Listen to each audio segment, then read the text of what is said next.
Hey everyone, KeithBot here, with my guide on the potted plants in Plants vs. Zombies Garden Warfare. This guide's going to be a little less accurate than my last few guides because, well, it's a little difficult to get the footage, and it's a little difficult to get all the stats, so I just want to point out that this guide's going to get a little confusing because there's some similar names, if not the same names, for certain things, but if I'm talking about something in this guide, unless I state otherwise, I'm talking about the potted plants.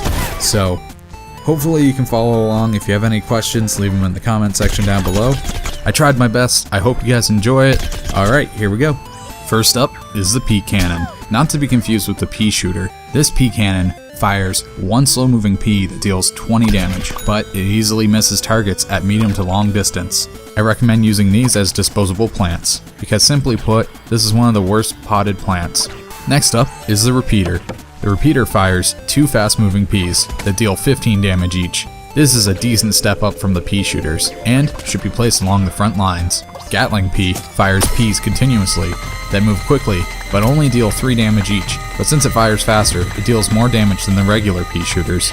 I recommend using this on the front lines to strengthen your defenses, especially on those tougher waves. Next up is the Fume Shroom. The plant is ideal for taking out armored zombies since the fumes go right through and hit 15 times a second, dealing 6 damage per hit. I cannot stress enough, these potted plants are essential to defending your garden against armored zombies in gardens and graveyards. So please don't take up all those close range pots with just pea shooters. It makes all the difference. The Bok Choy is good for ambushing zombies. You place it somewhere zombies have to walk by and usually don't see, but this is a rare occurrence.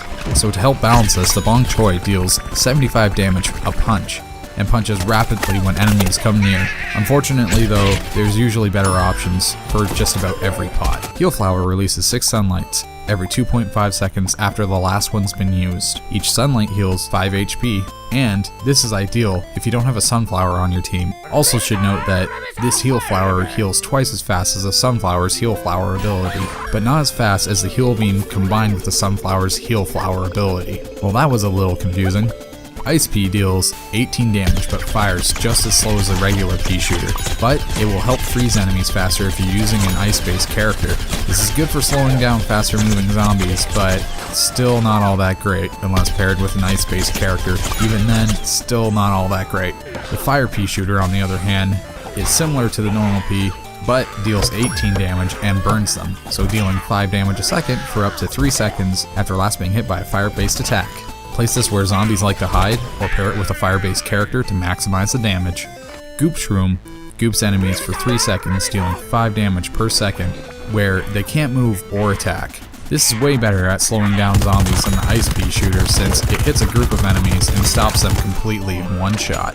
The Bamboo Shoot fires a mortar that rains down 10 projectiles over the course of 1 second after being fired. The Bamboo Shoot can fire once every 4 seconds. Each projectile fired explodes on impact and deals 15 damage each. That's 150 damage in 1 second if the enemy is in the blast zone. This plan is only useful outdoors. Since the projectiles fly up high, they'll usually hit the roof if they're indoors.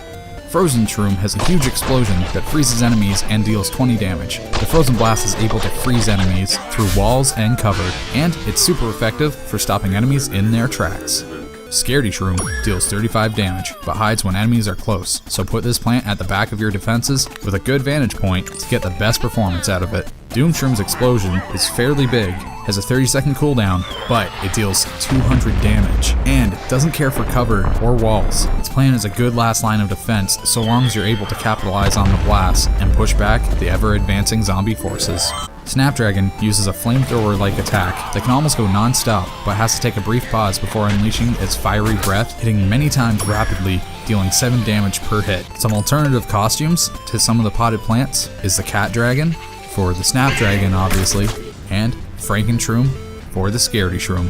And I've saved my personal favorite for last, the Laser Beam. Laser Beam deals 9 damage per hit, fires bursts of 4, which leads to dealing more damage than the Repeater. This is a pretty versatile plant. With its high damage, range, and health, I highly recommend using this as a filler plant. Let me know in the comment section down below, what's your favorite potted plant, and why? Don't forget to subscribe for more awesome videos. And I'll see you next time.